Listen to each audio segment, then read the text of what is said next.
بسم اللہ الرحمن الرحیم۔ السلام علیکم۔ جس وقت سیٹھانی نے سب لڑکیوں سے سلے ہوئے کپڑے لا کر دینے کو کہا تو میرا دل بھی انجانے سے خدشات سے بھرنے لگا۔ حالانکہ میں نے اپنا کام مکمل کیا ہوا تھا، لیکن دل میں ایک انجانی گھبراہٹ جنم لینے لگی۔ ہر لڑکی جلدی جلدی اپنی میز کی طرف بھاگ رہی تھی، اپنے سلے ہوئے کپڑے لے کر سیٹھانی کے سامنے پیش کرنے کی خاطر۔ میں بھی اپنی میز کی طرف بڑھنے لگی۔ دل میں یہ اطمینان تو تھا کہ میں نے تو کل رات ہی دیر تک جاگ کر اپنا کام مکمل کیا ہے۔ دل میں یہ سوچ کر ایک عجیب سی خوشی اور سکون تھا کہ شاید آج سیٹھانی مجھے سب کے سامنے سراہا کرے گی، میری محنت کا ذکر کرے گی، کیونکہ میں بہت نفاست اور خوبصورتی کے ساتھ نت نئے ڈیزائن بنانے کی ماہر تھی۔ لیکن جیسے ہی میں نے اپنی میز پر نظریں ڈالی، میری آنکھیں حیرت سے پھیل گئیں اور جسم جیسے سن ہو گیا۔ میری آنکھوں کے سامنے بغیر سلے کپڑوں کا ڈھیر پڑا تھا۔ مجھے اپنی آنکھوں پر یقین نہیں آیا۔ میں نے ایک بار پھر غور سے دیکھا کہ شاید میری نظر دھوکہ دے رہی ہو، مگر حقیقت وہی تھی۔ میرے اوپر حیرت کے پہاڑ ٹوٹ پڑے اور دل جیسے بے قابو ہونے لگا۔ کل رات کی محنت کہاں گئی؟ کیا واقعی میں نے وہ سب خواب میں کیا تھا، یا یہ میری عقل کا کوئی فریب تھا؟ ابھی میں نے اپنے اس دھچکے سے نکلنے کی کوشش کر ہی رہی تھی کہ سیٹھانی کے بھاری قدموں کی آواز میرے کانوں میں گونجی۔ ان کے قدم میرے نزدیک آتے گئے اور میرے دل کی دھڑکنیں تیز ہوتی گئیں۔ سیٹھانی میرے بالکل سر پر پہنچ چکی تھی۔ ان کی نظریں میری میز پر پڑے بغیر سلے کپڑوں پر جمی تھی اور ان کے چہرے پر غصے کی سرخی مزید گہری ہوتی جا رہی تھی۔ انہوں نے سختی سے کہا، کس صدمے میں کھڑی ہے تو فرا؟ جلدی کر، کپڑے دے تاکہ سب کو دہاڑی دے سکوں۔ میں نے ہکلاتے ہوئے کہنا چاہا کہ مگر سیٹھانی صاحبہ وہ کل رات تو… لیکن میری بات ابھی پوری بھی نہیں ہوئی تھی کہ انہوں نے کپڑوں کے ڈھیر پر ایک بار پھر نظر ڈالی اور غصے سے کانپتے ہوئے بولی، کام چور لڑکی، اب تک تو نے ان کپڑوں کی کٹائی بھی نہیں کی، سلائی تو دور کی بات ہے۔ 1 ہفتے کا وقت دیا تھا اور تو نے پھر بھی یہ آرڈر پورا نہیں کیا۔ چاہتی ہے کہ میں تجھے نوکری سے نکال دوں؟ کل سے یہاں سینٹر آنے کی کوئی ضرورت نہیں ہے۔ سیٹھانی کی باتیں سن کر میرے تو جیسے قدموں تلے سے زمین نکل گئی۔ مجھے اپنی نوکری بچانی تھی۔ آخر کتنی مشکلوں سے تو یہ کام ملا تھا اور اسی سے تو گھر کا خرچ چلتا تھا۔ میں اپنی بے بسی کو روک نہ سکی اور تڑپ کر سیٹھانی کے قدموں میں بیٹھ گئی۔ ہاتھ جوڑ کر گڑ گڑا کر بولی، خدا را سیٹھانی صاحبہ، میرے ساتھ اتنا بڑا ظلم نہ کریں۔ قسم کھاتی ہوں اس سب میں میری کوئی غلطی نہیں ہے۔ یہ سب میرے خلاف کسی نے سازش کی ہے۔ آپ میرا یقین کریں، میں نے کل رات پوری محنت سے سارے کپڑے سیے تھے۔ یہ سب کیسے ہوا مجھے بھی نہیں معلوم۔ میرے آنسو اور منتوں کو دیکھ کر سیٹھانی کا غصہ تھوڑا نرم ہوتا محسوس ہوا، مگر ان کا چہرہ اب بھی کڑا تھا۔ انہوں نے گہری سانس لی اور سخت لہجے میں بولی، ٹھیک ہے، میں تجھے آج رات تک کا وقت دے رہی ہوں۔ یہ سارے کپڑے تو نے 1 رات کے اندر اندر مکمل کر کے دینے ہیں۔ اگر تو یہ نہ کر سکی تو پھر کل سے کام پر آنے کی کوئی ضرورت نہیں، سمجھی؟ سیٹھانی کی یہ دھمکی سن کر میں نے فوراً سر ہلا کر حامی بھر لی، کیونکہ مجھے کسی بھی طرح اپنی یہ نوکری بچانی تھی۔ میرے دل میں صرف ایک ہی خوف تھا کہ اگر یہ نوکری گئی تو گھر کا خرچ کیسے چلے گا۔ کتنی مشکلوں سے تو یہ نوکری ملی تھی۔ میں اسے بچانے کے لیے جی جان لگا دوں گی، چاہے کچھ بھی ہو جائے۔ میں وہاں سے نکل کر تیز قدموں سے گھر کی طرف جانے لگی۔ دل میں یہ عزم تھا کہ کسی بھی قیمت پر اس آرڈر کو آج ہی پورا کر کے رہوں گی، لیکن میری آنکھوں میں فکر کی پرچھائیاں چھپی ہوئی تھیں۔ جیسے ہی میں گلی کے موڑ پر پہنچی، سامنے سے صبا نامی لڑکی جو کہ میرے ساتھ ہی اس سلائی سینٹر میں کام کرتی تھی، اچانک میرے راستے میں آ گئی۔ صبا کی باتیں سن کر میرا دل جیسے کانپ گیا تھا۔ اس کی مجھ سے کبھی خاص نہیں بنی تھی، لیکن میں نے کبھی سوچا بھی نہیں تھا کہ وہ اپنی نفرت کو اس حد تک لے جائے گی۔ اس نے مجھے دیکھتے ہی وہ طنزیہ جملے کہے جو میرے دل کو چیرنے کے لیے کافی تھے۔ کیسا لگا آج سب کے سامنے بے عزت ہو کر؟ اس نے اپنے مخصوص انداز میں سوال کیا اور پھر خود ہی اپنی بات پر مکروہ ہنسی ہنستی رہی۔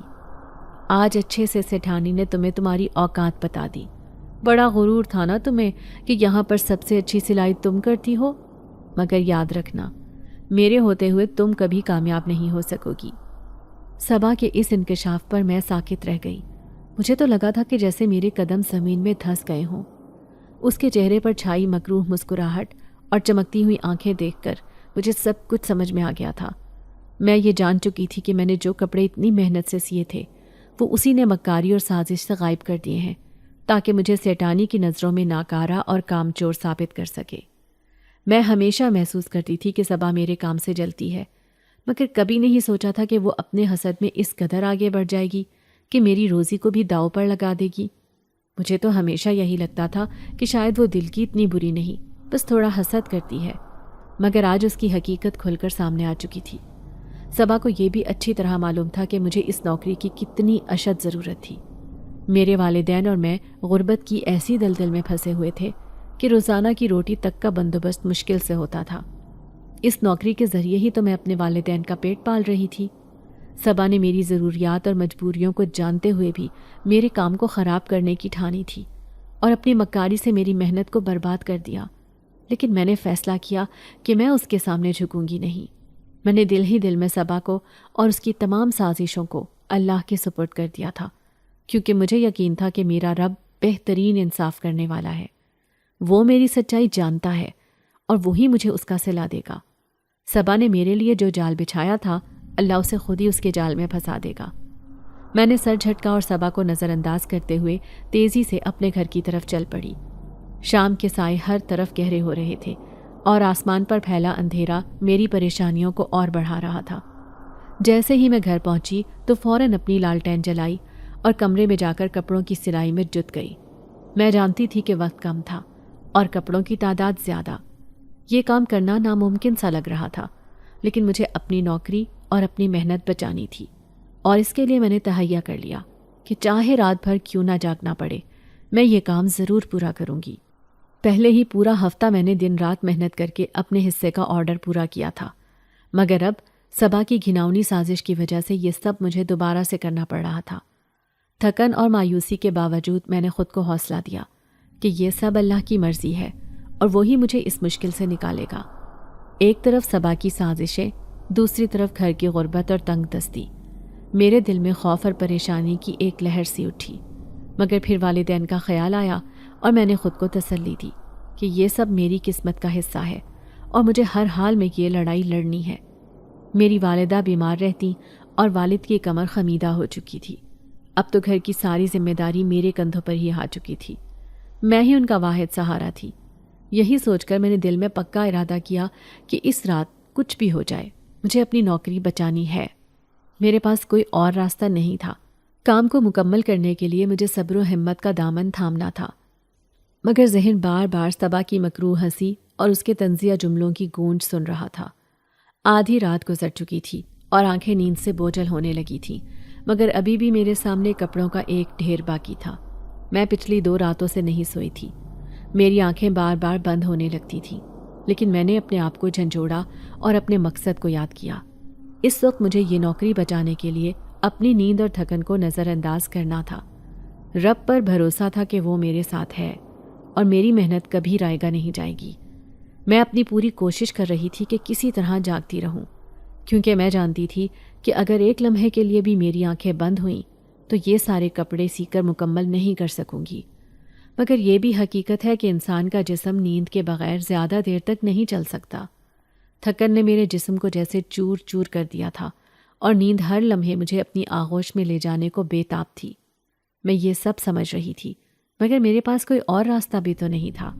مجھے یہ کپڑے سی کر مکمل کرنے تھے، ورنہ میری نوکری اور میری روزی دونوں ختم ہو جاتی۔ پچھلے کئی دنوں سے میری نیند، سکون اور آرام سب اس نوکری کی خاطر قربان ہو چکے تھے۔ میری آنکھوں کے نیچے ہلکے پڑ چکے تھے اور سر میں مسلسل درد کی ٹیسیں اٹھ رہی تھیں، مگر جب بھی والدین کا خیال آتا میں اپنے درد اور تکان کو بھول جاتی۔ ان کی بیماری، ان کی ضرورتیں، ان کا اکیلا پن سب میری نظروں کے سامنے گھومتا اور مجھے پھر سے کام پر لگنے کی طاقت مل جاتی۔ مگر آج رات شاید میری ہمت جواب دے رہی تھی۔ ہر گزرتے لمحے کے ساتھ نیند کا غلبہ اور بڑھتا جا رہا تھا۔ میں اپنے آپ کو جھنجھوڑتی، پانی کے چھینٹے مارتی، بار بار اپنا دھیان بٹانے کی کوشش کرتی، مگر کچھ دیر کے بعد پھر میری آنکھیں بھاری ہونے لگتیں۔ اب تو جیسے میری ہمت جواب دے چکی تھی۔ میرا جسم ایک بوجھ سا محسوس ہونے لگا تھا اور دل کہہ رہا تھا کہ بس اب کچھ دیر آرام کر لوں، مگر میں جانتی تھی کہ اگر میں تھوڑی دیر کے لیے بھی سو گئی تو میری محنت ضائع ہو جائے گی۔ مگر آخر کار جیسے میری ساری کوششیں ناکام ہو گئیں اور میری آنکھیں خود بخود بند ہونے لگیں۔ مجھے لگا جیسے کوئی پراسرار سی طاقت میرے وجود پر چھا گئی ہو اور اس نے مجھے اپنی گرفت میں لے لیا ہو۔ میں لاکھ کوشش کرتی رہی کہ خود کو بیدار رکھوں، مگر نیند نے میری آنکھوں پر ایک جادو سا کر دیا تھا، جیسے کسی نے میرا ذہن مفلوج کر دیا ہو اور میں چاہتے ہوئے بھی خود کو جاگنے پر مجبور نہ کر سکی۔ میرے سر نے خود بخود سلائی مشین کے قریب جھکنا شروع کر دیا اور پھر میں جان بھی نہ سکی کہ کب میری پلکیں بوجھل ہو کر بند ہو گئیں اور کب میں نیند کی گہری وادی میں اتر گئی، جیسے میری ساری تھکن، سارے درد نیند کی گود میں سمٹ گئے ہوں اور میرے ذہن میں سکون کی ایک لہر سی دوڑ گئی ہو۔ پھر پتہ نہیں کتنی دیر تک میں اسی حالت میں رہی۔ اچانک میری آنکھ کھلی اور میں ہڑبڑا کر سیدھی ہو کر بیٹھ گئی۔ میرے دل کی دھڑکن تیز ہو چکی تھی، جیسے کسی نے مجھے جھنجھوڑ کر اٹھایا ہو۔ مجھے سمجھ نہیں آ رہا تھا کہ یہ کیا ہوا، بس اتنا یاد تھا کہ میں خود کو جگانے کے لیے کتنا زور لگا رہی تھی، مگر پھر بھی آخر کار نیند مجھ پر غالب آ گئی تھی۔ میرا دل دھک دھک کرنے لگا اور میں اندر ہی اندر بہت پریشان ہو گئی۔ میرے ذہن میں ایک ہی سوال گونج رہا تھا کہ اب کیا ہوگا؟ اگر سیٹھانی کو پتہ چل گیا کہ میں اپنے حصے کا کام مکمل نہیں کر سکی تو وہ میری نوکری کو ختم کر دے گی۔ میں یہ سوچ کر سخت رونے لگی کہ میں نے اپنی پوری محنت اور کوشش اس کام میں لگا دی تھی، مگر پھر بھی یہ سب ضائع ہوتا محسوس ہو رہا تھا۔ میرے ذہن میں بے شمار خیالات گردش کرنے لگے، ہر ایک خیال پہلے سے زیادہ پریشان کن تھا۔ اچانک میری نظر بستر کی طرف گئی تو میرے پیروں کے نیچے سے زمین سرک گئی۔ مجھے اپنی آنکھوں پر یقین نہیں آ رہا تھا، یہ کیسے ممکن تھا؟ میں حیرت اور خوف میں گھری ہوئی تھی، کیونکہ سامنے بستر پر ان کپڑوں کا ڈھیر موجود تھا جو میں نے ابھی پورا نہیں کیا تھا، لیکن اب وہ سب کپڑے سلائی ہو چکے تھے، گویا کسی نے میرا کام مکمل کر دیا ہو۔ میرا نام فرح ہے، میرے والدین کی آنکھوں کا تارا، ان کی اکلوتی اولاد۔ میری پیدائش ایک ایسے گھر میں ہوئی جہاں خوشیوں کی جگہ تنگی اور ضرورتوں نے لے رکھی تھی۔ زندگی کے ہر لمحے میں ایک کشمکش، ایک جد و جہد نظر آتی تھی، اور ہمیں 2 وقت کی روٹی میسر آ جاتی تو جیسے اس دن عید ہو جاتی۔ بچپن سے ہی غربت اور تنگ دستی نے میرے ارد گرد ایسا جال بن دیا تھا کہ میرے ہر خواب اور خواہش کو اسی جال میں الجھا دیا گیا۔ ہماری زندگی میں کتنے ہی ایسے دن گزرے کہ کچھ کھائے بغیر ہی رات کی چادر اوڑھ لی۔ کبھی تو ایسا ہوتا کہ پورے دن تک ہمارے ہونٹوں نے کسی لقمے کا ذائقہ نہیں چکھا ہوتا تھا۔ اماں ہر شام دعا مانگتی کہ شاید کل کوئی بہتر دن آئے گا، اور ابا کے قدم جب فیکٹری سے گھر کی طرف آتے تو میں دور سے ان کی تھکن زدہ آنکھوں اور مایوس چہرے کو دیکھ کر ہی سمجھ جاتی تھی کہ آج بھی شاید قسمت ہمارے ساتھ بے وفائی کر رہی ہے۔ میرے والد ایک چھوٹی سی فیکٹری میں محنت مزدوری کرتے تھے، جہاں ان کا روز کا دن بھی کسی جنگ سے کم نہیں ہوتا تھا۔ وہاں سے جو تھوڑی سی تنخواہ ملتی تھی اس میں سب سے پہلے گھر کا کرایہ دیا جاتا، اور پھر جو کچھ بچ جاتا اماں اس پیسے سے گھر کا راشن پورا کرنے کی کوشش کرتی۔ راشن بھی کوئی مکمل نہیں، بلکہ جتنا ہو سکتا تھا بس اتنا ہی۔ اماں ان چند چیزوں کو پورے مہینے کے لیے ایسے سنبھال کر چلانے کی کوشش کرتی جیسے کوئی قیمتی خزانہ ہو۔ چند کلو چاول، آٹے کی ایک چھوٹی سی بوری، اور کبھی کبھار کوئی سبزی جو محض ہمارے زندہ رہنے کا سہارا بن جاتی۔ اماں کی آنکھوں میں اکثر وہ بے قراری اور بے بسی دیکھتی کہ جو ہر ماں کو اس وقت محسوس ہوتی ہے جب وہ اپنے بچوں کو بھوکا دیکھتی ہے اور ان کی بھوک مٹانے کے لیے کچھ نہ کر سکے۔ ابا دن رات محنت کرتے، اپنے جسم کو تھکا تھکا کر بھی صرف اس کوشش میں لگے رہتے کہ ہماری زندگی میں کچھ بہتری آ سکے، مگر یہ ظالم مہنگائی ہر دن مزید بڑھتی چلی جا رہی تھی۔ ابا کی تنخواہ اتنی کم تھی کہ گھر کا کرایہ دینے کے بعد جو بچتا وہ بھی بمشکل چند دنوں کا خرچ پورا کر پاتا۔ وہ اکثر خاموشی سے بیٹھ کر اپنے ہاتھوں کو غور سے دیکھتے، اور میں جانتی تھی کہ ان کے دل میں یہ سوال بار بار گونجتا کہ یہ ہاتھ جنہوں نے مجھے اور میری اماں کو سہارا دینے کا وعدہ کیا تھا، کیوں اب بے بس ہو گئے ہیں؟ کیوں یہ ہاتھ ہمیں وہ زندگی دینے سے قاصر ہیں جس کا ہر انسان حق رکھتا ہے؟ جب سے میں نے آنکھ کھولی تھی میرے لیے یہ منظر نیا نہیں تھا۔ اماں ابا کو ہمیشہ کسی نہ کسی تنگی میں گھرا ہوا ہی دیکھا۔ ابا کی آنکھوں میں ہر وقت ایک فکر اور پریشانی کی لہر ہوتی، جیسے وہ ہمیشہ کسی گہری سوچ میں غرق ہوں، اور اماں وہ بھی دن رات اسی کوشش میں رہتی کہ کس طرح اس راشن کو جو گنتی کے چند دنوں کے لیے کافی ہوتا پورے مہینے تک چلا سکے۔ کبھی تو وہ خود بھوکی رہ جاتی بس اس لیے کہ میں اور ابا کچھ کھا سکیں۔ یہ غربت ایک ایسی دیوار بن چکی تھی جس نے ہمارے خوابوں کو قید کر رکھا تھا۔ میری بچپن کی ہر خواہش، ہر معصومانہ آرزو جیسے اسی دیوار سے ٹکرا کر بکھر جاتی۔ جب دوسری بچیاں اپنے والدین سے کھلونے، کپڑے اور نئی چیزیں مانگتی تھیں، میں بس چپ چاپ اپنی اماں کے قریب بیٹھ کر ان کے چہرے کی پریشانی کو دیکھتی اور سوچتی کہ شاید میری زندگی میں کوئی خوشی ایسی نہیں جو میرے اماں ابا لا سکے۔ اس غربت اور تنگ دستی میں پلنے کی وجہ سے میرے اندر بھی ایک قدرتی عاجزی پیدا ہو چکی تھی۔ زندگی میں اتنی مشکلات دیکھنے کے بعد میرے دل میں کبھی کوئی فرمائش یا خواہش جنم ہی نہیں لے سکی۔ میں نے کبھی اپنی اماں یا ابا سے کسی کھلونے، نئے کپڑے یا کسی قسم کی آسائش کی خواہش ظاہر نہیں کی تھی۔ یہ بھی ایک حقیقت تھی کہ میرے ارد گرد کے بچے خوشحال زندگی بسر کر رہے تھے۔ ان کے چہروں پر خوشی تھی، ان کی باتوں میں بے فکری تھی۔ ان کے والدین انہیں کھلونے لے کر دیتے، اچھے کپڑے پہنا کر اسکول بھیجتے اور وہ خوشی خوشی ہر دن جیتے تھے۔ وہ ہنستے کھیلتے بچے مجھے یاد دلاتے تھے کہ دنیا میں ایک ایسا طبقہ بھی ہے جس کے نصیب میں دکھوں کی جگہ خوشیاں لکھی گئی ہیں۔ میرے لیے یہ سب خواب جیسا تھا، اور میرا دل کبھی کبھی یہ سوال کرتا تھا کہ کیا ہمارا نصیب ہمیشہ کے لیے ایسا ہی رہے گا؟ کیا ہم یوں ہی بے بسی اور لاچاری میں اپنی زندگی گزار دیں گے؟ کبھی کبھار میں دوسرے لوگوں کو دیکھتی تو دل میں ایک عجیب سی حسرت جنم لیتی۔ یہ حسرت جلن کی نہیں تھی، بلکہ ایک بے بسی کی تھی، ایک خاموش چیخ کی تھی کہ شاید کبھی تو ہماری قسمت بھی بدل جائے۔ ہر رات جب میں سونے کے لیے آنکھیں بند کرتی تو دل میں ایک چھوٹی سی امید ہوتی، شاید اللہ تعالیٰ ہماری دعائیں سن لے اور ہمارے حالات بہتر کر دے۔ میں اکثر راتوں کو رو رو کر دعا کرتی کہ اللہ ہماری بھی کوئی سن لے، ہمارے ابا کو ان کی محنت کا صلہ ملے، ہماری اماں کو سکون ملے۔ اماں کہتی تھیں کہ دعا کرنے سے دل کو سکون ملتا ہے اور اللہ ہر چیز کو بہتر کرنے کی طاقت رکھتا ہے۔ اماں جب اپنے ماضی کے قصے سناتی تھیں تو میں ان کی باتوں میں گم ہو جاتی۔ اماں نے مجھے بتایا کہ ان کی شادی ابا سے ایک عام سے گھرانے میں ہوئی تھی، مگر تب ہماری زندگی میں اتنی مشکلات نہیں تھیں۔ ان کی شادی کے ابتدائی دنوں میں وہ اپنے سسرال میں رہتی تھی۔ اس وقت ہمارے دادا کا اپنا گھر تھا اور اس گھر کی چھت کے نیچے ہمارا خاندان مل جل کر رہتا تھا۔ ابا پر اتنا بوجھ نہیں تھا کیونکہ انہیں گھر کا کرایہ دینے کی فکر نہیں ہوتی تھی۔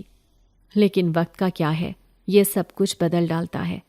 دادا اور دادی کے انتقال کے بعد وہی گھر جس میں سب مل کر رہتے تھے، ہمارے تایا اور تائی نے مکاری سے اپنے نام کروا لیا۔ اماں کہتی تھیں کہ ابا کو اپنی زمین اور جائیداد کا کوئی لالچ نہیں تھا۔ ان کی زندگی کا مقصد بس اتنا تھا کہ وہ اپنی محنت سے اپنا اور اپنے خاندان کا پیٹ پالیں، اور بس۔ شاید اسی لیے ابا کو کبھی شک بھی نہ ہوا کہ ان کے اپنے بھائی ہی ان کی پیٹھ پیچھے یہ سب کر سکتے ہیں۔ جب تایا اور تائی نے گھر پر قبضہ کر لیا تو ان کا رویہ بالکل بدل گیا۔ تائی جو پہلے کبھی ہنسی خوشی باتیں کرتی تھی، اب اماں کے ساتھ ایسے پیش آنے لگی جیسے اماں ان کے گھر کی کوئی نوکرانی ہو۔ وہ سارے کام اماں سے کرواتی، اور اگر کہیں کوئی معمولی سی بھی کوتاہی ہو جاتی تو اماں کو خوب کھری کھری سناتی۔ میں اس وقت محض 5 سال کی تھی، مگر میری ننھی آنکھیں یہ سب کچھ دیکھ کر سمجھنے لگی تھی کہ یہ دنیا اتنی آسان نہیں ہے۔ اماں کی خاموشی، ان کی برداشت، ان کی آنکھوں میں بے بسی اور دکھ کی لہر میں سب محسوس کرتی تھی۔ اماں نے مجھے بتایا تھا کہ وہ صرف اس لیے خاموش رہتی تھی کہ کہیں بات بڑھ نہ جائے، کیونکہ ابا کی تنخواہ اتنی محدود تھی کہ اگر کوئی اونچ نیچ ہو جاتی تو ہمارے حالات مزید بگڑ سکتے تھے۔ وقت گزرتا گیا اور تائی کی بدسلوکی بڑھتی چلی گئی۔ اب تو انہوں نے اماں پر ہاتھ بھی اٹھانا شروع کر دیا تھا۔ وہ اماں کو تانے دیتی تھیں کہ شکر کر میں نے تجھے اس گھر میں جگہ دے رکھی ہے، ورنہ میں تیرے شوہر سمیت تجھے دھکے دے کر یہاں سے نکال دوں۔ اماں نے بس ایک بار اس کے سامنے کھڑے ہو کر کہا، اس گھر پہ میرے شوہر کا بھی اتنا ہی حق ہے جتنا آپ کے شوہر کا۔ یہ سن کر تائی کے چہرے کا رنگ بدل گیا اور اس نے غصے میں آ کر وہ تمام باتیں کہہ ڈالی جنہیں سن کر میرے ابا بھی ہکا بکا رہ گئے۔ تائی نے تب سب کچھ اگل دیا کہ یہ گھر کس طرح مکاری سے ان کے شوہر نے اپنے نام کر لیا تھا اور کیسے دادا کی زندگی میں ہی اپنے نام کا کاغذ بنوا لیا تھا۔ یہ بات سن کر ابا کی آنکھوں میں بھی ایک دکھ کی لہر آ گئی، جیسے کسی نے ان کے بھروسے کو توڑ دیا ہو۔ جب ابا نے تایا سے اپنے حق کی بات کی تو معاملہ فوراً ہی تلخی کی طرف بڑھ گیا۔ تایا نے جھگڑا کرنا شروع کر دیا اور ہر ممکن طریقے سے ابا کو نیچا دکھانے کی کوشش کی۔ ابا کی طبیعت ہمیشہ سے ہی نرمی والی تھی، وہ لڑائی جھگڑوں سے بچنے والے انسان تھے۔ انہیں کبھی اپنی آواز بلند کرنا آتا ہی نہیں تھا، خصوصاً اپنے بڑے بھائی کے سامنے، جو ہمیشہ سے ہی ایک مضبوط اور حاکمانہ شخصیت رکھتے تھے۔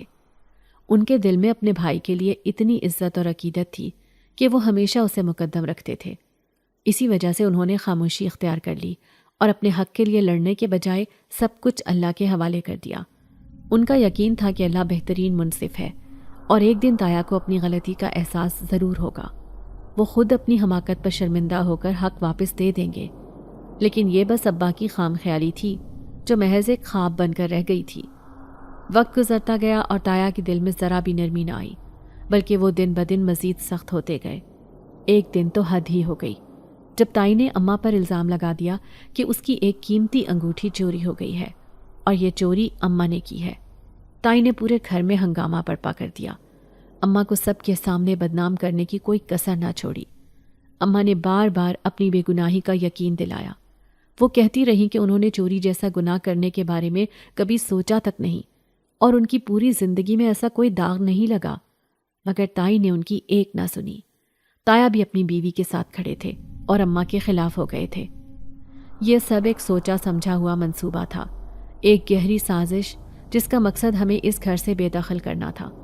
انہوں نے جھوٹے الزامات کی بنیاد پر ہمارے خلاف ہنگامہ مچا رکھا تھا اور ہمیں آخر کار اس گھر سے نکال باہر کر دیا۔ ان کے دل میں ذرا بھی رحم نہ آیا کہ اب ہم کہاں جائیں گے، کس کے در پر جا کر ٹھکانہ لیں گے، یا کس طرح اس مہنگائی بھرے دور میں اپنی زندگی گزاریں گے۔ ابا نے ہمیں اپنے ساتھ لیا اور ایک ایسی جگہ لے آئے جو شہر کے باہر کچی آبادی تھی۔ وہاں بس معمولی چھوٹے چھوٹے مکان تھے اور فضا میں غربت کی بسانت تھی۔ ابا نے بہت ہی مختصر رقم کے عوض ایک کرائے کا گھر لیا جو 2 کمروں پر مشتمل تھا۔ یہ کمرے چھوٹے، پرانے اور بوسیدہ تھے، جن کی چھت سے بارش میں پانی ٹپکتا تھا اور دیواریں بوسیدہ ہو چکی تھی۔ یہ گھر ابا کی فیکٹری کے قریب تھا تو کم از کم آنے جانے کی دقت کم تھی، لیکن یہاں رہنے والے سب لوگ محنت کش طبقے سے تعلق رکھتے تھے اور ان کے چہروں پر دن رات کی مشقت کی تھکن جھلکتی تھی۔ ہمارے اس نئے گھر کے ساتھ ہی ایک اور مکان خالی پڑا تھا۔ ہم جب سے یہاں آئے تھے اس خالی مکان میں کبھی کوئی آتا جاتا نہیں دیکھا۔ اماں نے علاقے کی عورتوں سے پوچھا کہ اس گھر میں کوئی کیوں نہیں رہتا تو سب نے سر ہلا کر بات ٹال دی۔ پھر کچھ عورتیں ہلکی سرگوشیوں میں کہنے لگیں کہ اس گھر کے ساتھ ایک عجیب سا راز جڑا ہے، کوئی پراسرار کہانی ہے جو زبانوں پر تو نہیں مگر دلوں میں ضرور موجود ہے۔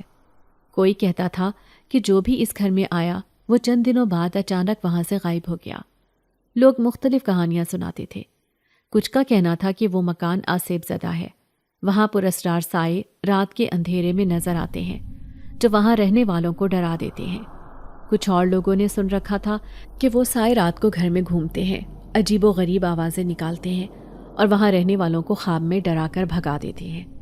کوئی کہتا کہ یہ جگہ سالوں سے سنسان ہے اور جس کسی نے بھی وہاں رہنے کی کوشش کی ہے اسے کچھ راتوں میں ایسا خوف محسوس ہوا کہ وہ فوراً مکان چھوڑ کر بھاگ گیا۔ جتنے منہ اتنی باتیں تھیں۔ اماں کو ان باتوں سے ڈر تو لگا، لیکن وہ یہ سوچتی رہیں کہ یہ سب افواہیں ہو سکتی ہیں۔ شاید کچھ لوگوں نے یہ باتیں مشہور کی ہوں تاکہ اس گھر کا کرایہ کم کروا سکیں، یا شاید محض بے بنیاد باتیں ہیں۔ مگر جب رات کو اس خالی مکان کی طرف نظر جاتی تو دل میں ایک عجیب سا خوف بھی محسوس ہوتا، جیسے وہاں کچھ ایسا ہے جو نظر نہیں آتا مگر اس کی موجودگی کو محسوس کیا جا سکتا ہے۔ میرے اندر تجسس بڑھتا جا رہا تھا۔ میں بار بار اس سنسان گھر کی طرف دیکھتی اور سوچتی کہ کیا واقعی یہاں کوئی آسیب یا جن آباد ہے؟ کیا یہ سب باتیں سچ ہیں؟ اماں اکثر مجھے نصیحت کرتی کہ ایسی باتوں پر دھیان نہ دو اور اپنی تعلیم پر دھیان دو، لیکن میرے دل میں ایک عجیب سی خواہش تھی کہ کبھی اس گھر کے قریب جا کر خود دیکھوں کہ کیا واقعی وہاں کچھ پراسرار ہے یا یہ سب محض افسانے ہیں۔ میں نے کبھی لوگوں کی ان باتوں پر زیادہ یقین نہیں کیا تھا۔ لوگ بس مرچ مسالہ لگا کر ایک من گھڑت بات کو پھیلا دیتے تھے۔ کچھ لوگوں سے تو میں نے یہ تک سن رکھا تھا کہ رات کے وقت اس گھر سے دل دہلاتی چیخیں بھی سنی گئی ہیں۔ لوگوں کا ماننا تھا کہ ادھر چڑیلیں رہتی ہیں، مگر میں نے کبھی اس پر یقین نہیں کیا تھا کیونکہ ہمیں یہاں پر آئے کافی ٹائم ہو گیا تھا، مگر آج تک ایسی کوئی بھیانک آواز ہم نے نہیں سنی تھی۔ ہمارے گھر اور پڑوس والے سنسان گھر کی چھت کی دیوار ملی ہوئی تھی۔ ہمارے گھر سے آسانی کے ساتھ اس گھر میں جایا جا سکتا تھا، مگر اماں لوگوں کی سنی سنائی باتوں کی وجہ سے کافی ڈر گئی تھی۔ اس لیے مجھے چھت پر جانے کی اجازت نہیں دیتی تھی۔ وہ مجھے لے کر کافی محتاط تھی، گھر سے باہر بھی مجھے بغیر دوپٹے کے نہیں چھوڑتی تھی۔ چھوٹی عمر سے ہی انہوں نے مجھے لوگوں سے پردہ کرنے کی ہدایت دے رکھی تھی۔ اس کی سب سے خاص وجہ تھی میری غیر معمولی خوبصورتی۔ قدرتی طور پر مجھے بے تحاشا حسن سے نوازا گیا تھا۔ میری نیلی آنکھیں اور سنہرے بال کسی کو بھی اپنا دیوانہ بنا سکتے تھے۔ اماں میری اسی کشش سے خوفزدہ ہوتی تھی، کیونکہ چھوٹی عمر سے ہی جو مجھے دیکھتا خوب پیار کرتا اور ستائش بھری نظروں سے دیکھتا۔ پھر میں جوں جوں بڑی ہوتی گئی خود بھی اپنے آپ کو اچھی طرح ڈھانپنے لگی تھی، کیونکہ مجھے لوگوں کی نظروں میں فرق کرنا آ گیا تھا۔ کچھ لوگ تو تعریف کرتے تھے مگر کچھ لوگ مجھ سے حسد بھی کرتے تھے۔ وہ میری خوبصورتی سے جلتے تھے۔ گھر سے باہر نکلنے پر مرد مجھے اپنی ہوس بھری نظروں سے دیکھتے تو مجھے بہت برا لگتا۔ پھر گھر کے خرچے میں مدد کے لیے اماں نے علاقے کے گھر پھرنا شروع کیا اور ان سے کہا کہ وہ کم قیمت میں ان کے کپڑے سی دیں گی۔ اماں کافی اچھے کپڑے سیتی تھیں۔ ان کو دیکھ کر میں بھی اماں سے کہتی کہ مجھے بھی سیکھنا ہے، تو اماں مجھے کہتی کہ تو کیا کرے گی یہ سیکھ کر، تو اپنی پڑھائی پر دھیان دے، تو نے پڑھ لکھ کر اپنے والدین کا نام روشن کرنا ہے۔ میرا داخلہ گاؤں کے ہی ایک سرکاری اسکول میں ابا نے کروایا ہوا تھا، جہاں پر مفت تعلیم ملتی تھی۔ اماں کا یہی کہنا تھا کہ اگر میں سلائی سیکھنے میں لگ گئی تو اس سے میری پڑھائی پر برا اثر پڑے گا، مگر میری تو ایک ہی ضد تھی، میں ہر صورت سلائی کڑھائی سیکھ کر رہوں گی۔ اسی لیے آخر کار اماں کو ماننا ہی پڑا۔ پھر کم عمری میں ہی بہت مہارت کے ساتھ میں کپڑے سینا سیکھ چکی تھی۔ اماں بھی حیران تھی اور کہتی تھی کہ ارے واہ، تو بڑی ہوشیار ہے، کتنا جلدی سب سیکھ گئی ہے۔ مگر اماں کو جو پیسے لوگوں کے کپڑے سینے پر ملتے وہ بہت ہی کم ہوتے تھے۔ اماں دن رات محنت کر کے کپڑے سیتی تھی، جس کی دہاڑی ان کو نہ ہونے کے برابر ملتی تھی۔ اس میں لوگوں کا بھی قصور نہیں تھا۔ جس علاقے میں ہم لوگ رہتے تھے وہاں پر سبھی معمولی طبقے سے تعلق رکھتے تھے۔ ہر کوئی اپنا کام خود کرنے کا عادی تھا۔ گھر میں ملازم تو کوئی رکھتا ہی نہیں تھا، ورنہ اماں صفائی ستھرائی کا کام ہی کر لیتی۔ اب یہ کپڑے سلائی کرتی، لیکن پھر کافی سال یہ کام کرنے کی وجہ سے اماں کی کمر میں شدید تکلیف ہونے لگی تھی۔ وہ بیٹھ نہیں سکتی تھی۔ ابا سے کہا کہ اماں کو ڈاکٹر کے پاس لے کر جائیں تو انہوں نے صاف انکار کر دیا کہ میرے پاس 2 وقت کی روٹی کے پیسے آ جائیں وہی بڑی بات ہے، یہ ڈاکٹروں کی فیسیں بھرنے کے لیے میرے پاس اب ایک تھیلا نہیں ہے۔ میں اماں کی ایسی حالت دیکھ کر بہت روتی، کیونکہ وہ ہر وقت تکلیف سے تڑپتی رہتی تھی، مگر ان کے پاس کمر درد کے لیے کوئی دوا نہ ہوتی۔ وہ اس درد کی وجہ سے بستر کی ہو کر رہ گئی تھی۔ گھر کے سارے کام اب میرے اوپر آ گئے تھے۔ میں اماں کو اس حالت میں دیکھ کر اسکول جانا چھوڑ چکی تھی۔ اماں مجھے بہت کہتی کہ میری بچی، یہ تکلیف تو اب میری جان جانے کے بعد ہی جائے گی، تو میری وجہ سے اپنی پڑھائی نہ چھوڑ، تو اسکول جایا کر۔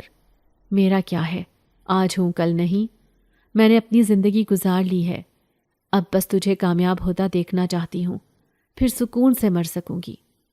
میں اماں کی ایسی بات سن کر تڑپ اٹھتی کہ اماں آپ ایسی باتیں نہ کیا کریں، آپ تو میری جنت ہیں، میری سب سے قریبی سہیلی ہیں، میں تو آپ کے بغیر رہنے کا سوچ بھی نہیں سکتی۔ آج تک میں نے آپ کے ساتھ ہی اپنے سب دکھ درد بانٹے ہیں، اللہ نہ کرے کہ آپ کو کبھی کچھ ہو۔ میرا دل اماں کی ایسی باتیں سن کر دہل جاتا تھا۔ پھر اس کے بعد میں اماں کی جگہ کپڑے سیتی، مگر میں چاہتی تھی کہ کسی دوسری جگہ پر کام کروں۔ یہاں پر تو بس خاری ہوتی تھی، اس کے بدلے معاوضہ تو ملتا ہی نہیں تھا۔ میں ایسے ہاتھ پر ہاتھ رکھ کر تو نہیں بیٹھ سکتی تھی۔ ابا کی طبیعت بھی اب آئے دن خراب رہنے لگی تھی۔ وہ کام کرنے کی وجہ سے تھک جاتے تھے۔ کام سے آنے کے بعد بھی ان کو گھر کے خرچوں کی فکر رہتی تھی۔ فیکٹری کا مالک ایک بہت ہی غصے والا انسان تھا، جو ابا کو ذرا سا دیر سے آنے پر بھی ذلیل کرتا تھا۔ اس کو بس اپنا کام صحیح سے چاہیے ہوتا تھا۔ میں ہر نماز میں اپنے والدین کی صحت اور لمبی عمر کی دعا کرتی تھی، کیونکہ ہر آنے والا دن ان کو کمزور کر رہا تھا۔ میں اپنی نظروں کے سامنے ان کو بوڑھا ہوتا ہوا دیکھ رہی تھی، مگر کچھ کر نہیں پا رہی تھی۔ وقت کبھی کسی کے لیے نہیں رکا اور نہ ہی رکتا ہے۔ یہ تو قدرت کا قانون ہے کہ انسان ہمیشہ کے لیے ایک جیسا نہیں رہتا، ٹائم کے ساتھ اس میں تبدیلی آتی ہے۔ ہر بندے نے ایک نہ ایک دن اس دنیا کو چھوڑ کر جانا ہوتا ہے۔ کوئی اس فانی دنیا میں ہمیشہ کے لیے نہیں آیا ہے۔ ہم سب نے ابدی زندگی کی طرف جانا ہے۔ میں یہ سب باتیں سمجھتی تھی، مگر جب یہ سب اپنے ساتھ ہوتا دیکھ رہی تھی تو میرا دل اداس ہو جاتا، کیونکہ میرا تو اس پوری دنیا میں اماں ابا کے سوا کوئی تھا ہی نہیں۔ میں ان کی واحد اولاد تھی، میرا کوئی بہن بھائی بھی نہیں تھا، جس کے ساتھ میں اپنے دل کی باتیں شیئر کرتی۔ میں نے گاؤں کی ہی ایک عورت کو کہا ہوا تھا کہ میرے لائق اگر کوئی کام ہو تو مجھے ضرور بتائیں۔ اس نے مجھے کچھ وقت انتظار کرنے کو کہا تھا۔ پھر اسی طرح وقت گزرتا گیا۔ ایک دن میں گھر میں پوچھا لگا رہی تھی کہ ابا کو کچھ لوگ سہارے کی مدد سے لے کر آئے۔ میری نظر ان پر پڑی تو دوڑتی ہوئی گئی اور پوچھا، کیا ہوا ابا آپ کو؟ ان لوگوں نے بتایا کہ آپ کے والد کو فالج اٹیک ہوا ہے۔ یہ سب شدید ٹینشن کی وجہ سے ہوا ہے۔ ابا نے گھر کے حالات کو اس قدر خود پر سوار کر لیا تھا کہ اس وجہ سے ان کو فالج ہو چکا تھا۔ میں تو یہ خبر سن کر ٹوٹ گئی تھی، کیونکہ میرے ابا ہمارے گھر کے واحد سربراہ تھے۔ وہ اب بستر سے لگ گئے تھے۔ اماں ابا کو ایسے بیمار دیکھ کر پھوٹ پھوٹ کر روتی۔ وہ یہی کہتی کہ اب ہمارا کیا ہوگا، ہمارا گزارا کیسے ہوگا۔ ہمارے گھر کا سائبان تو معذور ہو گیا تھا۔ نہ جانے کس کی بری نظر ہمیں لگ گئی تھی کہ ایک پل کا سکون بھی نہیں رہا تھا۔ زندگی پہلے بھی ہم پر کچھ خاص مہربان نہیں تھی، مگر اس کے باوجود ہم کچھ نہ کچھ کر کے گزارا کر ہی رہے تھے۔ لیکن اب تو جیسے ہر طرف سے اندھیرے میں پھنس چکے تھے۔ مجھے کچھ سمجھ نہیں آ رہی تھی کہ کیا کروں، کس سے مدد مانگوں۔ کوئی نہیں تھا جو میری فریاد سنتا اور میرا اس کٹھن وقت میں ساتھ دیتا۔ فی الحال تو گھر میں جو راشن پڑا تھا اس سے ہی کام چلا رہی تھی، مگر اگلے مہینے کے لیے ہمارے پاس کچھ نہیں بچا تھا۔ گھر کا کرایہ بھی دینا تھا۔ سوچ سوچ کر میرے سر میں درد ہو جاتا کہ یہ سب میں تنہا کیسے سنبھال سکوں گی۔ ایک رات اچانک سے تیز ہوائیں چلنے لگی تو میں جلدی سے چھت کی طرف بھاگی، کیونکہ تار پر کپڑے ڈالے ہوئے تھے، مگر اچانک سے موسم خراب ہونے کی وجہ سے مجھے رات کو اتارنے جانا پڑا۔ اماں تو مجھے کسی صورت اس وقت اوپر نہیں جانے دیتی، کیونکہ ان کو ساتھ والے گھر سے خوف آتا تھا، مگر ابھی وہ کمرے میں سو رہی تھی، اس لیے میں سر پر دوپٹہ لیتی اوپر بھاگی۔ سارے کپڑے اتار کر میں اترنے لگی تھی کہ ساتھ والے گھر میں مجھے کچھ روشنی دکھائی دی۔ میں حیران ہوئی کہ وہاں پر تو لوگ ہی نہیں تھے، پھر ان کے صحن میں یہ لائٹ کس نے لگا دی؟ ایک دم سے مجھے خیال آیا کہ کہیں لوگ جو باتیں اس گھر کے بارے میں کرتے تھے کہ یہ آصیب زدہ ہے، وہ سچ تو نہیں؟ یہ لائٹ اگر کسی پراسرار مخلوق نے لگائی ہوئی تو؟ میرا دل یہ سب سوچ کر تیزی سے دھڑکنے لگا۔ تیز ہواؤں کی وجہ سے میرے سر پر لیا دوپٹہ بھی میرے سر سے سرک گیا تھا۔ میں بغیر ایک لمحہ بھی رکے نیچے کی طرف بھاگی تھی۔ اس سے اگلے دن ہی میں نے جس عورت سے کام تلاش کرنے کا بولا تھا وہ میرے پاس آئی اور کہا کہ یہاں سے کچھ دور سلائی سینٹر ہے، وہاں پر ان کو ایک کپڑے سینے والی لڑکی کی ضرورت ہے، تو وہاں پر چلی جا۔ وہاں کی مالکن ایک سیٹھانی ہے، وہ تیرا کام دیکھ کر تجھے ضرور نوکری پر رکھ لیں گی۔ یہ خبر سن کر تو میری خوشی کا کوئی ٹھکانہ نہیں رہا تھا۔ میں نے اس کا ڈھیروں شکریہ ادا کیا، میرے تو پاؤں ہی زمین پر نہیں ٹک رہے تھے۔ پھر اگلے دن ہی میں اماں کو بتا کر اس سلائی سینٹر کے لیے نکل گئی تھی۔ مجھے شروع میں تو کوئی مسئلہ نہیں لگا تھا، مگر جو ہی میں اپنے علاقے سے تھوڑی دور گئی تو مجھے ایسا لگا جیسے کوئی میرا پیچھا کر رہا ہے۔ میں کئی مرتبہ مڑ کر دیکھ چکی تھی، مگر ہر بار دیکھنے پر کوئی دکھائی نہیں دیتا تھا۔ میں نے اس کو اپنا وہم سمجھ کر نظر انداز کیا اور دل میں آیت الکرسی پڑھ کر چلتی رہی۔ آخر کار جب سلائی سینٹر پہنچی تو وہاں پر سیٹھانی نے میرا ایک چھوٹا سا ٹیسٹ لیا۔ ان کو میری سلائی کافی پسند آ گئی تھی، جس کی وجہ سے انہوں نے مجھے کل سے ہی کام پر آنے کو بول دیا تھا۔ سیٹھانی میرے کام سے کافی خوش ہو گئی تھی۔ میں تو جیسے ہواؤں میں اڑنے لگی تھی، کیونکہ آج میری اتنے عرصے کی محنتیں رنگ لے آئی تھیں۔ سیٹھانی مجھے اس کام کی اچھی دہاڑی دے رہی تھی، جس سے میں گھر کا کرایہ دینے کے ساتھ ساتھ گھر کا راشن بھی لے آتی اور اماں ابا کی دوائیں بھی لے آتی۔ میں اس نوکری کو قدرت کا انعام سمجھ رہی تھی کہ آخر کار اتنے لمبے عرصے تک اذیت میں رہنے کے بعد کچھ بہتری آ گئی تھی۔ میں اس سلائی سینٹر میں سیٹھانی کی سب سے پسندیدہ لڑکی بن گئی تھی۔ وہاں پر سب سے ہی میری اچھی خاصی سلام دعا تھی، سوائے ایک لڑکی صبا کے، جو کہ میرے ساتھ کبھی بات نہیں کرتی تھی۔ وہ ہر وقت مجھے گھور کر دیکھ رہی ہوتی تھی۔ مجھے وہ کافی عجیب لگتی، کیونکہ یہاں پر سبھی میرے ساتھ کافی اچھے سے بات کرتے اور اپنے دکھ درد سناتے۔ میں نے بھی اپنی درد بھری زندگی کے بارے میں ساری کہانی ان لوگوں کو بتا دی تھی۔ وہ لڑکی صبا کافی کام چور تھی۔ اس کو جب بھی سیٹھانی کسی کام کا بولتی تھی تو وہ اس میں کوئی نہ کوئی خرابی کر ڈالتی تھی۔ کئی دفعہ وہ کپڑے سیتے ہوئے ان کا ناپ غلط لے لیتی، جس سے سارا کپڑا ضائع ہو جاتا تھا۔ وہ ہر بار ہی سیٹھانی سے بے عزت ہوتی۔ ایک دن اسی طرح وہ خوب ڈانٹ سن چکی تھی، جس کے کچھ دیر کے بعد وہ میرے پاس دندن آتے ہوئے آئی اور کہنے لگی، تو بڑی خوش ہو رہی ہوگی نا میری بے عزتی ہوتا دیکھ کر؟ سب اچھے سے جانتی ہوں کہ تو مجھے یہاں سے نکالنا چاہتی ہے تاکہ یہاں پر بس تو ہی راج کر سکے، مگر میری ایک بات کان کھول کر سن لے، میرے ہوتے ہوئے تیرا یہ سپنا کبھی پورا نہیں ہوگا، میں تجھے چھوڑوں گی نہیں۔ تو کل کی آئی چھوکری کیا سمجھتی ہے خود کو، میرا مقابلہ کرے گی؟ میں پھٹی آنکھوں سے اس لڑکی کی باتیں سنتی گئی جو کہ مجھے کوئی نفسیاتی لگ رہی تھی۔ مجھے وہ کسی طور بھی اپنے حواسوں میں نہیں لگ رہی تھی۔ مجھے سمجھ آ گئی تھی کہ وہ میرے ہنر سے حسد کرنے لگ گئی تھی۔ میں تو اس لیے اتنی اچھی سلائی کرتی تھی کیونکہ بچپن سے ہی یہ کام اپنی اماں کے ساتھ کر رہی تھی، مگر کچھ لوگ ہوتے ہیں جو دوسروں کی مہارت دیکھ کر بجائے تعریف کرنے کے ان سے جلنے لگ جاتے ہیں کیونکہ وہ ان کا مقابلہ نہیں کر سکتے۔ میں نے اس سے کہا کہ آپ کو غلط فہمی ہوئی ہے، میں یہاں پر اس لیے کام کرتی ہوں کیونکہ مجھے پیسے کی سخت ضرورت ہے، میں ہی اپنے اماں ابا کا سہارا ہوں، اگر میں نہیں کماؤں گی تو ہم سڑکوں پر آ جائیں گے، میں کبھی کسی دوسرے انسان پر نہیں ہنستی۔ میں نے اس کو کافی سمجھایا کہ وہ ایسا نہ سوچے، مگر وہ تو جیسے جلن کی آگ میں اندھی ہو چکی تھی۔ اس کو بس یہ خوف تھا کہ میری وجہ سے سیٹھانی اس کو یہاں سے نکال نہ دے، جبکہ اس کا یہاں پر مقصد سیٹھانی کی نظروں میں اپنا نام بنانا تھا تاکہ وہ راتوں رات امیر ہو جائے۔ اس کو پیسے کی حاوث تھی، وہ چاہتی تھی کہ وہ بھی پیسے سے مالا مال ہو جائے بغیر کام کاج کیے۔ اس کو ٹھیک طرح سے کام کرنا بھی نہیں آتا تھا، اسی لیے ہمیشہ ذلیل ہوتی تھی، مگر اس کے اندر کا شیطان اس کو بھڑکاتا کہ یہ سب میری وجہ سے ہو رہا تھا، اگر میں نہ ہوتی تو وہ اب تک دولت مند ہو چکی ہوتی۔ پھر کچھ عرصے بعد سیٹھانی کو ایک بڑا آرڈر ملا تھا۔ انہوں نے سب کو کچھ کپڑے سینے کے لیے دیے تھے۔ یہ کام ہم نے ایک ہفتے کے اندر اندر مکمل کرنا تھا۔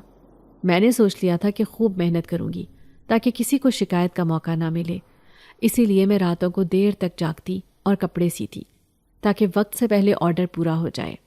اماں مجھے کہتی کہ فرا بیٹا، تو نے اپنا کیا حال بنا لیا ہے، اس طرح تو تیری صحت خراب ہو جائے گی، تو تھوڑا سا آرام کر لے، مگر میں ان سے یہی کہتی کہ اماں ایک دفعہ یہ مکمل کر لوں پھر آرام کر لوں گی۔